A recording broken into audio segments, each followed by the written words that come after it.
வாழ்நாளெல்லாம் மரண பயத்தினால் வாதிக்கப்படுகிறவர்களை விடுவிப்பதற்காக வெளிப்பட்ட ஆண்டவராகிய இயேசு கிறிஸ்துவின் நாமத்தில் உங்கள் யாவருக்கும் என்னுடைய அன்பான வாழ்த்துக்கள். இந்த நாளின் தியான பகுதியின் தலைப்பு மரண பயம், ஃபியர் ஆஃப் டெத். சங்கீதம் 56 உங்களுக்கு நான் வாசிக்கிறேன். தேவனே எனக்கு இரங்கும், மனிதன் என்னை விழுங்க பார்க்கிறான், நாள்தோறும் போர் செய்து என்னை ஒடுக்குகிறான். என் சத்துருக்கள் நாள்தோறும் என்னை விழுங்க பார்க்கிறார்கள். உன்னதமானவரே, எனக்கு விரோதமாய் அகங்கரித்து போர் செய்கிறவர்கள் அநேகர். நான் பயப்படுகிற நாளில் உம்மை நம்புவேன்.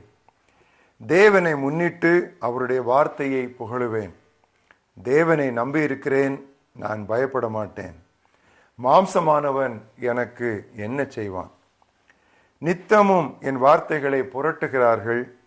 எனக்கு தீங்கு செய்வதே அவர்கள் முழு எண்ணமாய் இருக்கிறது. அவர்கள் ஏகமாய் கூடி பதிவிருக்கிறார்கள். என் பிராணனை வாங்க விரும்பி என் காலடிகளை தொடர்ந்து வருகிறார்கள். அவர்கள் தங்கள் அக்கிரமத்தினால் தப்புவார்களோ? தேவனே, கோபம் கொண்டு அவர்களை கீழே தள்ளும். என் அலைச்சல்களை தேவரீர் எண்ணியிருக்கிறீர். என் கண்ணீரை உம்முடைய துருத்தியிலே வையும். அவைகள் உம்முடைய கணக்கில் அல்லவோ இருக்கின்றன. நான் உம்மை நோக்கி கூப்பிடும் நாளில் என் சத்துருக்கள் பின்னிட்டு திரும்புவார்கள். தேவன் என் பட்சத்தில் இருக்கிறார் என்பதை அறிவேன். தேவனை முன்னிட்டு அவருடைய வார்த்தையை புகழுவேன். கர்த்தரை முன்னிட்டு அவருடைய வார்த்தையை புகழுவேன். தேவனை நம்பி இருக்கிறேன், நான் பயப்படேன். மனுஷன் எனக்கு என்ன செய்வான்? தேவனே, நான் உமக்கு பண்ணிய பொருத்தனைகள் என்மேல் இருக்கின்றன. உமக்கு ஸ்தோத்திரங்களை செலுத்துவேன். நான் தேவனுக்கு முன்பாக ஜீவனுள்ளோருடைய வெளிச்சத்திலே நடக்கும்படி நீர் என் ஆத்துமாவை மரணத்துக்கும் என் கால்களை இடறலுக்கும் தப்புவியாதிருப்பீரோ? இன்றைய மனன வசனம் நம்ம எல்லாருக்கும் தெரிந்த 23ஆம் சங்கீதத்தின் 4ஆம் வசனம். சாவின் இருள் சூழ் பள்ளத்தாக்கில் நடந்தாலும் எத்தீங்கிற்கும் அஞ்சிடேன். Though I walk through the valley of the shadow of death, I will fear no evil. சாவதற்காகத்தான் தான் வந்திருப்பது முதல் நாள் துவக்கியே இயேசுவுக்கு தெரியும். ஆனால் சாவின் வேளை வந்த போதோ அவரை திகிலும் வியாகுலமும் கவ்வின. மரண பயத்திற்கு விதிவிலக்கானோர் யாருமே இல்லை. வீர தீரமாய் பேசுகிறவர்கள் கூட மரணம் என்றால் ஐயோ என்பார்கள். கடவுளை நம்பாதவர்களும் ஐயோ கடவுளே என்பார்கள். மரண பயம் சாதாரணமான ஒரு காரியம் அல்ல. ஆனால் மரணத்தை நாம் தவிர்க்கவும் முடியாது. மரண பயத்தை நாம் அகற்ற முடியும். அதை எப்படி சமாளித்தார் இயேசு என்று நாம் கவனித்தால், அப்படியே நாமும் தேவையற்று நம்மை ஆட்டி படைக்கிற அந்த மரண பயத்திலிருந்து விடுதலை பெற முடியும். இயேசு மரண பயத்தை சமாளிக்க 2 ஆயுதங்களை அவர் கையாடினார். அவற்றை சுருக்கமாக நாம் இன்று தியானிப்போம். 1, அர்ப்பணிப்பின் ஜெபம், அர்ப்பணிப்பின் பிரார்த்தனை. மரண பயம் ஆண்டவரை ஆட்கொண்ட போது அவர் சரித்திரம் அறியாத அர்ப்பணிப்பு ஜெபம் ஒன்றை ஏறெடுத்தார். என் தந்தையே, கூடுமானால் இத்துன்ப கலம் என்னை விட்டு அகலட்டும். எனினும் என் விருப்பப்படி அன்று உமது விருப்பப்படியே ஆகட்டும் என்று ஜெபித்தார். இதே ஜெபத்தை அவர் 3 தடவை அப்படியே செய்தார் என்பதிலிருந்து அவர் எவ்வளவு உருக்கமாய் இந்த ஜெபத்தை செய்தார் என்பது நமக்கு புலனாகிறது. தமது திருக்குமாரனின் ஜெபத்தில் அவ்வளவாய் மனமலர்ந்த விண் தந்தையானவர் விண்ணகத்திலிருந்து சிறப்பு தூதுவன் ஒருவனை அனுப்பி தமது மகனை திடப்படுத்தினார். அவரது தளர்ந்த கரங்கள், தள்ளாடும் முழங்கால்கள், தடுமாறும் பாதங்கள் எதையும் சமாளிக்க பலம் பெற்றன. அர்ப்பணிப்பின் ஜெபம்.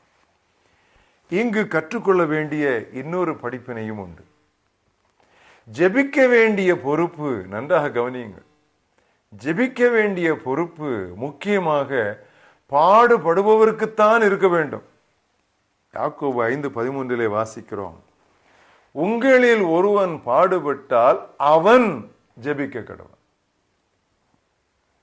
பாஸ்டர் பீட்டரையோ, சுவிசேஷகர் யாக்கோபையோ, தீர்க்கதரிசி யோவானையோ உங்களுக்காக ஜெபிக்க சொல்லிவிட்டு நீங்கள் சும்மா இருந்து விடாதீர்கள்.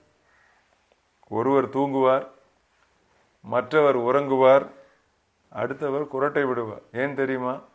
அவர்களை அமிழ்த்துவதற்கு அவர்களுடைய சொந்த பிரச்சனை ஏராளம் உண்டு. மற்றவர்கள் நம்முடைய ஜெபத்திற்கு உதவியா இருக்கலாம், ஆனால் நமக்கு பதிலாக ஜெபிக்க முடியாது. பாடுபடுகிறவனை போல் அந்த பாடுகளை யாருமே உணர முடியாது. எனவே எவ்வித பாடுகள் உங்களை தாக்கினால் முதலாவது நீங்கள் செய்ய வேண்டிய காரியம், மரண பயம் உங்கள் வாசலுக்கே வராதபடி ஆண்டவரிடம் ஒரு அர்ப்பணிப்பு ஜெபத்தை, ஆண்டவரே என்று சொல்லி ஏங்கி விடுங்கள். அவரிடத்தில் அர்ப்பணித்து விடுங்கள், அவரிடத்தில் விட்டு விடுங்கள். மீதி அவர் பார்த்துக் கொள்வார். இரண்டாவது, ஆண்டவராக இயேசு கிறிஸ்து இந்த மரண பயத்தை சமாளிப்பதற்காக கையாடின ஆயுதம் உயிர்த்தெழுதலின் நம்பிக்கை.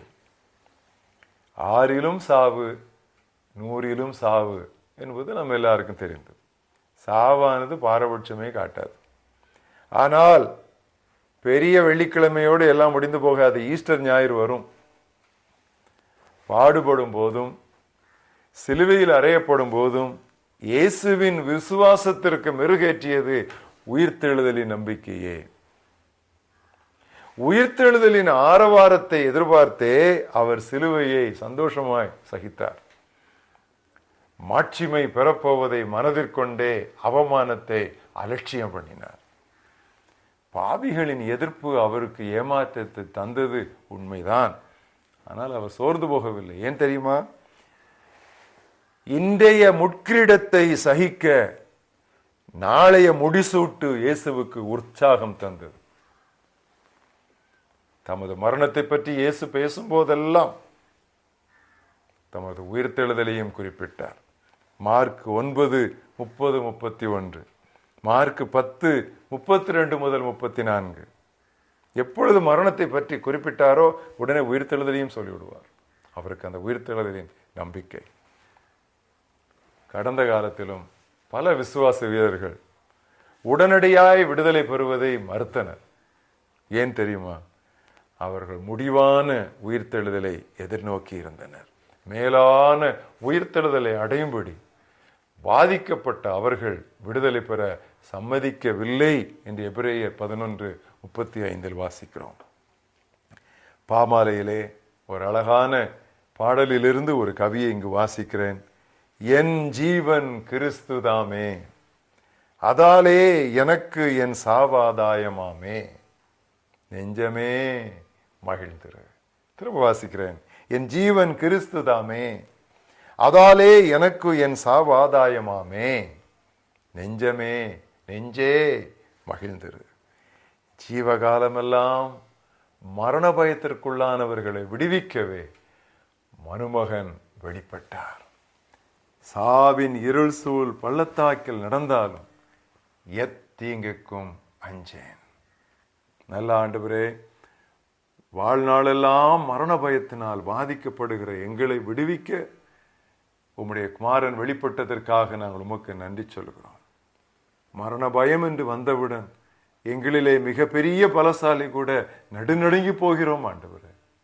ஆனாலும் கூட உம்மிடத்திலே அர்ப்பணித்து ஜெபித்து எதிரேயுள்ள உயிர்த்தெழுதலின் நம்பிக்கையை நாங்கள் அறிக்கையிடும் பொழுது மரண பயம் எங்களை விட்டு அகன்றுவிடும் என்று இயேசு கிறிஸ்து எங்கள் எல்லாருக்கும் மாதிரியாக தன்னுடைய வாழ்க்கையை நடத்தி காண்பித்ததற்காக நாங்கள் நன்றி சொல்கிறோம்.